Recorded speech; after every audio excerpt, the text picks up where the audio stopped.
ಕೊನೆಯ ದಿನದ ಕಸ್ಟಡಿ. ಆದರೆ ಪವಿತ್ರ ಗೌಡಳನ್ನು ಈಗಾಗಲೇ ಠಾಣೆಗೆ ಕರ್ಕೊಂಡು ಬಂದಿದ್ದಾರೆ. ಸಾಂತ್ವನ ಕೇಂದ್ರದಲ್ಲಿ ಇರಿಸಲಾಗುತ್ತೆ. ಪವಿತ್ರ ಗೌಡ ಅವರು ಮಹಿಳಾ ವಿಚಾರಣಾಧೀನ ಖೈದಿಯಾಗಿರೋದ್ರಿಂದ ಅವ್ರಿಗೆ ಸಾಂತ್ವನ ಕೇಂದ್ರದಲ್ಲಿ ಇರಿಸಲಾಗುತ್ತೆ. ಪೊಲೀಸ್ ಸ್ಟೇಷನಲ್ಲಿ ಇರಿಸ್ಕೊಳ್ಳೋದಿಲ್ಲ.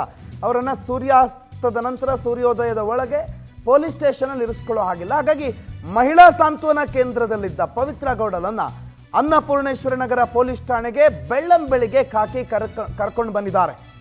ಪವಿತ್ರ ಗೌಡಳನ್ನು ಹೆಚ್ಚಿನ ವಿಚಾರಣೆಗೆ ಈಗಾಗಲೇ ಅನ್ನಪೂರ್ಣೇಶ್ವರಿ ನಗರ ಪೊಲೀಸ್ ಠಾಣೆಗೆ ಕರ್ಕೊಂಡು ಬರಲಾಗಿದೆ.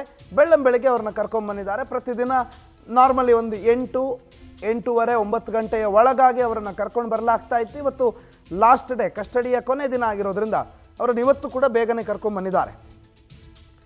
ಸೊ ಇವತ್ತು ಒಂದಿಷ್ಟು ವಿಚಾರಣೆಗಳೇನಾದರೂ ಇದ್ದರೆ ಅಥವಾ ಈ ಕೇಸ್ನ ಬಗ್ಗೆ ಇನ್ನೂ ಹೆಚ್ಚಿನ ಮಾಹಿತಿಗಳನ್ನು ಯಾರಾದರೂ ಕೊಡೋದಕ್ಕೆ ಬಯಸಿದ್ರೆ ಆರೋಪಿಗಳು ಕೊಡಬಹುದು. ಅದನ್ನು ಹೊರತುಪಡಿಸಿದ್ರೆ ಮ್ಯಾಕ್ಸಿಮಮ್ ಎಲ್ಲ ಈಗಾಗಲೇ 118 ಬೇರೆ ಬೇರೆ ವಸ್ತುಗಳನ್ನು ಈ ಪ್ರಕರಣಕ್ಕೆ ಸಂಬಂಧಪಟ್ಟಂತೆ, ರೇಣುಕಾಸ್ವಾಮಿಯ ಕೊಲೆಗೆ ಸಂಬಂಧಪಟ್ಟಂತೆ ಸೀಸ್ ಮಾಡಿಕೊಳ್ಳಲಾಗಿದೆ. ಅವೆಲ್ಲವನ್ನು ಜಪ್ತಿ ಮಾಡಿಕೊಂಡಿದ್ದಾರೆ, FSL ಕಳಿಸಿದ್ದಾರೆ. ಸೊ ಹಾಗಾಗಿ ಆಲ್ಮೋಸ್ಟ್ ಎಲ್ಲ ತನಿಖೆಗಳು ಮುಗಿದಿದೆ. ಆದರೆ ಇವತ್ತು ಪವಿತ್ರ ಗೌಡ ಅವ್ರನ್ನ ಬೆಳ್ಳಂಬೆಳಿಗ್ಗೆ ಕರ್ಕೊಂಡು ಬಂದಿದ್ದಾರೆ. ಸಂಜೆ ಅವರನ್ನು ಕೋರ್ಟ್ಗೆ ಹಾಜರುಪಡಿಸಲಾಗುತ್ತೆ. ಇನ್ನು ಅವರು ಸಾಂತ್ವನ ಕೇಂದ್ರಕ್ಕೆ ಮತ್ತೆ ಈಗ ಇನ್ನು ಹೋಗೋದಿಲ್ಲ. ಹೋದರೆ ಒಂದು ವೇಳೆ ಕಸ್ಟಡಿ ಪಡ್ಕೊಂಡ್ರೆ ಹೋಗ್ಬೋದು, ಇಲ್ಲ ಅಂತಂದರೆ ನ್ಯಾಯಾಂಗ ಬಂಧನಕ್ಕೆ ಪರಪ್ಪನಗರಕ್ಕೆ ಹೋಗಬೇಕು.